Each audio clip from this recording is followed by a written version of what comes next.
حضرت مفتی تقی عثمانی صاحب دامت برکاتہم ایک موقع پہ فرمانے لگے، کہنے لگے کہ ایک مرتبہ ایک ساتھی مجھے ملا اور کہنے لگا کہ بھائی مفتی تقی میرے تو بڑے مزے ہو گئے، مجھے تو میڈیسن مفت میں مل جایا کرتی ہے، مجھے دوائی تو مفت میں مل جاتی ہے۔ بھائی کیسے ملتی ہے؟ کہا جی ہمارے پڑوسی بڑے اچھے ہیں، ہمارے پڑوسی بڑے اچھے ہیں، ان کو جس ادارے میں وہ کام کرتے ہیں اجازت ہے کہ مہینے میں جتنی دوائی لگے تو آپ نے مہینے بعد ہمیں بل دے دینا ہے، ہمیں بل دے دینا ہے۔ تو وہ اس پڑوسی نے احسان کرتے ہوئے، ہمارے اوپر احسان کرتے ہوئے، خیر خواہی کرتے ہوئے، اس نے مجھے یہ کہہ رکھا ہے کہ جب بھی آپ کو اپنی میڈیسن چاہیے ہو اور اپنی ادویات چاہیے ہو تو وہ دوائیوں کا بل مجھے دے دیا کرو، مہینے کے آخر میں وہ رقم میں اپنے ادارے سے لے کر تمہیں دے دیا کروں گا۔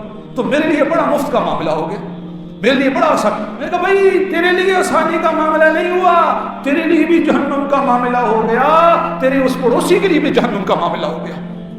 تو نے اپنے پیٹ میں بھی تو آگ بھر رہا ہے اور اپنے اس پڑوسی کے پیٹ میں بھی کیا کر رہا ہے؟ آگ بھر رہا ہے۔ کیوں؟ یہ مال لینا تیرے لیے جائز نہیں ہے۔